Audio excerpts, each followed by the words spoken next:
Hello，大家好啊，又係我啊，大家嘅思敏仔。咁又到咗2025年嘅3月份啦。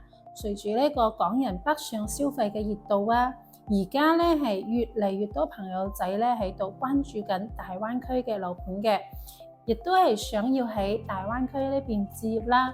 咁我哋喺呢個大灣區購買物業嘅時候咧，能否順利收樓或者如期收樓？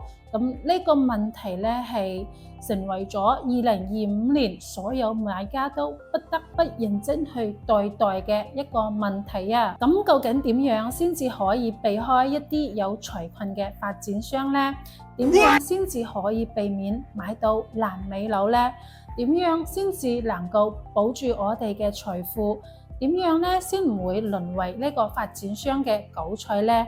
咁呢一系列嘅問題啊，對於從嚟咧都未喺內地買樓啊，或者咧係經驗不足嘅一啲買家嚟講咧，絕對咧就唔係容易嘅事啊！畢竟隔行如隔山，咁各位朋友仔咧係冇可能日日去研究發展商有冇財困啊，咁樣做咧係唔現實嘅。但係咧唔緊要啊！你哋唔知道邊啲發展商有問題，邊啲樓盤有爛尾嘅風險，思敏話你哋知。唔得閒去做呢個資料搜集嘅，思敏幫你哋去做。咁今日呢條片咧就係思敏2025年最新嘅一個買樓避坑嘅指南啊！咁都希望各位朋友仔咧認真睇完啦。如果覺得有用嘅話咧，可以點翻個 like，或者咧 share 出去俾正在中山買樓嘅朋友仔們啦。亦都可以喺評論區度回覆個666嚟支持一下思敏㗎。咁有計劃今年買樓嘅粉絲朋友咧，就一定要認真睇晒啦。咁今日咧，我哋嚟分享3個而家係比較多香港朋友仔喺度關注嘅樓盤啦。咁而且呢3個樓盤咧，仲係目前嘅熱銷盤嚟嘅喎，目前咧都係仲喺度賣緊嘅。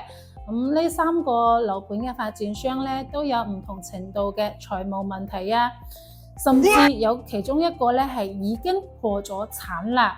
咁雖然呢個發展商已經破咗產啦，但係咧依然有佢自己嘅市場㗎喎。每個月咧有一批又一批唔知情嘅買家啦，係俾人送咗入局嘅。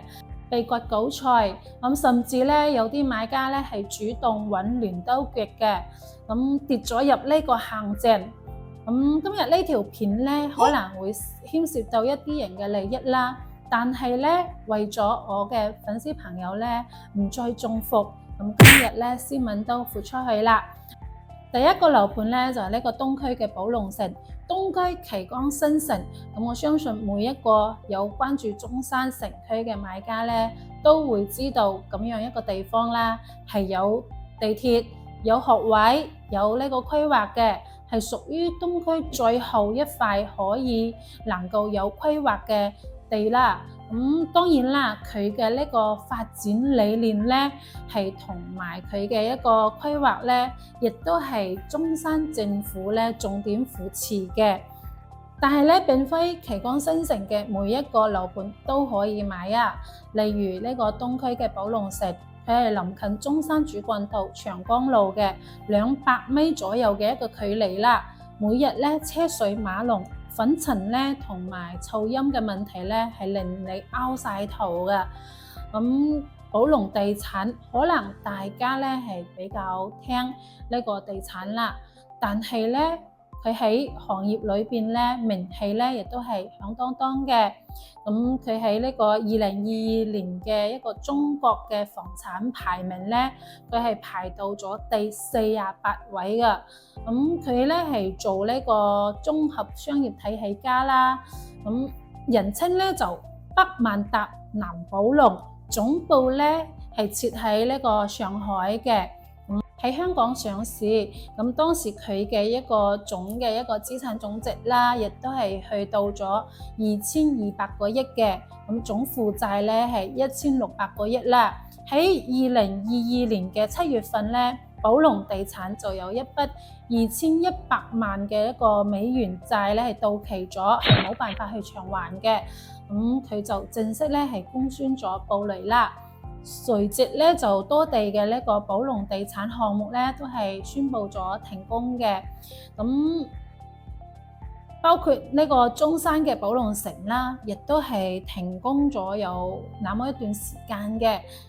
隨後咧呢個政府咧就接手咗保交樓。喺2024年嘅6月份啦，完成咗第一批嘅保交樓嘅。12月咧就完成咗第二期嘅保交樓。最近雖然咧係順利咁收咗樓啦，但係收樓嘅一個質量咧係差到冇眼睇嘅，大門係爛嘅，天花未做好，玻璃就全部都係有呢個劃痕嘅。發展商咧就根本都係攞呢啲殘次品嚟應付呢個交樓啦。政府雖然保交樓啊，但係咧唔保質量啊。質量方面咧，只能睇呢個發展商嘅公戶入邊咧有幾多錢去做幾多嘢啦。近期咧亦都係出現咗好多業主維權嘅。時至今日咧，呢個樓盤咧依然仲係喺度賣緊嘅。由早期嘅呢個2萬蚊一平方啊，到而家嘅12000、13000蚊一平方都有交易啊。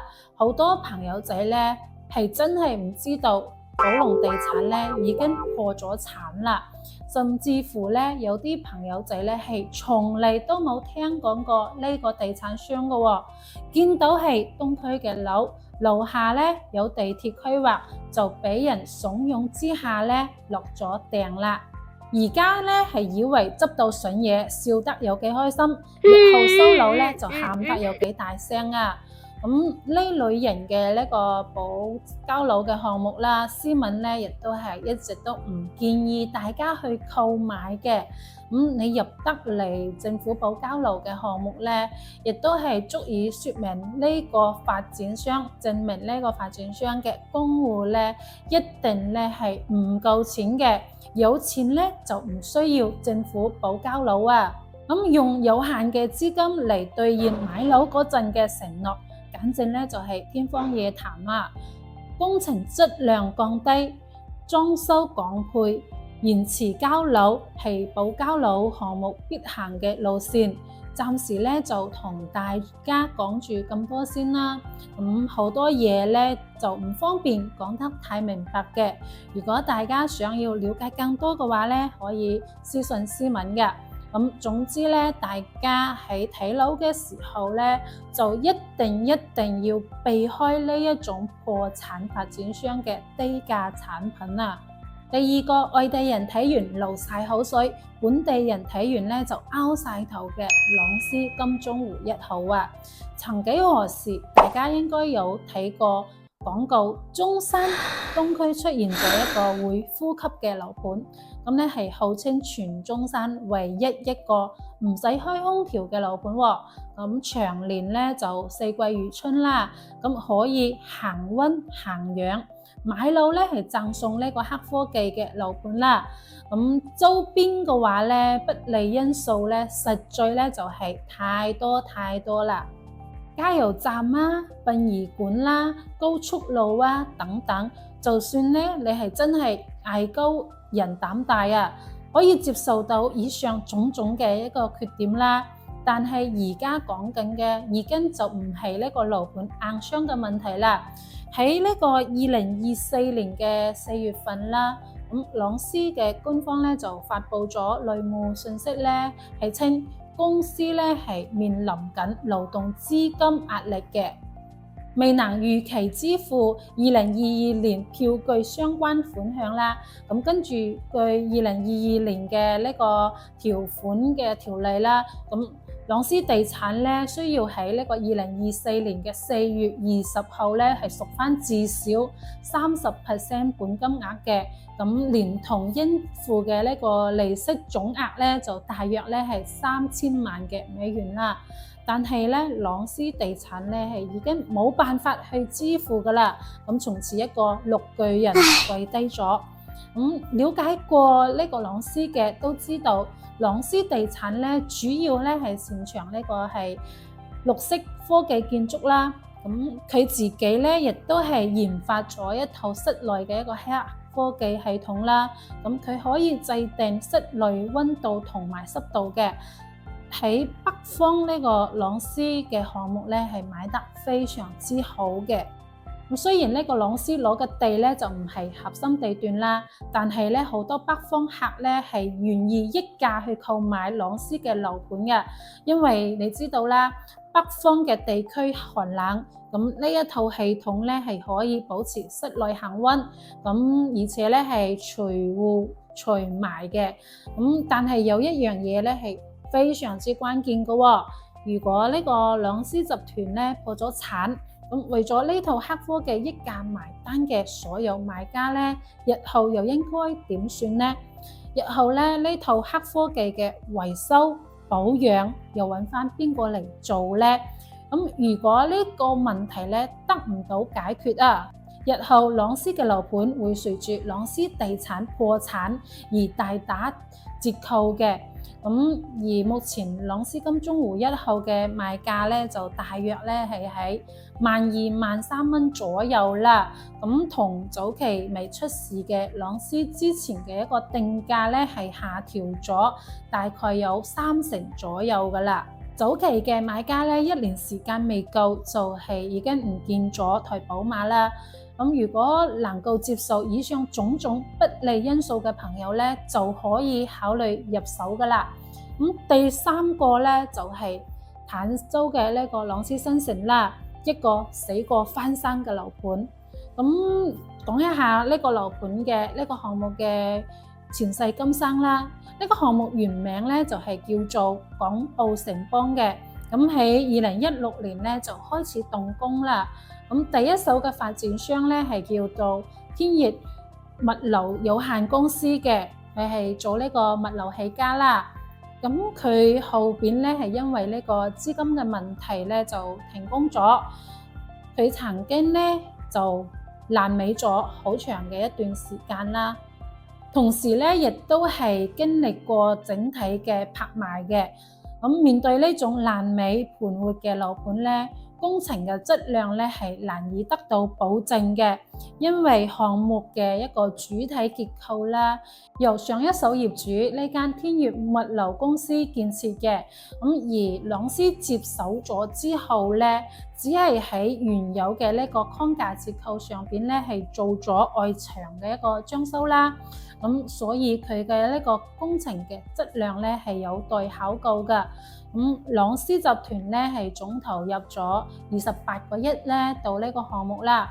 接手咗之後咧就更名叫朗詩新城。到咗2022年咧係啟動咗第一輪開盤，當時嘅廣告語咧係出行，我只想更快更速度，比珠海更近珠海。一個有溫度嘅廣告，加上一個有誠意嘅價格啦，係令到當時全中山、珠海嘅一個對你咧係打滿雞血嘅。見人咧就燒，見人就燒啦。見人就想燒身邊嘅呢個三姑六婆啦，都係唔可以放過嘅喎。好多啱啱入行嘅呢個經紀人啦，帶咗自己身邊嘅一啲親朋戚友踩咗入去，一度咧係造成咗百人排隊入場嘅畫面啦。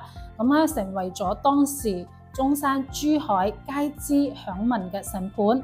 最終咧就收割咗幾百個珠海打工族以及一啲港澳買家嘅。但係咧好景唔長啦，隨住呢個朗詩地產嘅債務問題出現啦，越嚟越多嘅負面信息咧傳咗出嚟。呢個曾經爛尾嘅樓盤真實嘅一面咧係浮咗出水面噶啦。市場上邊嘅買家睇通睇透之後咧，自不然咧呢個銷量咧就減啦。所以最近咧佢嘅一個去貨速度咧就大不如從前啦。亦都有好多嘅代理咧係從此以後都唔敢再掂呢個盤啦，喺度撇清關係啦。咁而最慘嘅咧就係早期第一批蒙在鼓裏邊嘅買家啦。咁啞巴食黃連，有苦說不出啊！咁既然咧講到咁差，又點會有咁多人購買呢？最大嘅一個原因咧就係平，因為當時嘅一個賣價咧係刷新咗坦州最低嘅一個成交價嚇。咁就單單咧就係買7、8千蚊一個平方嘅，就可以上車呢個坦州喎。咁當然啦，出得起呢個價錢咧，就有相應嘅一啲不利因素啦。佢咧係坦州屬於配套最差嘅一個樓盤，係位於坦州嘅永義村，屬於坦州最北邊嘅邊緣地帶。咁佢方圓咧幾公里咧，除咗呢個村屋啦，就係農田啦。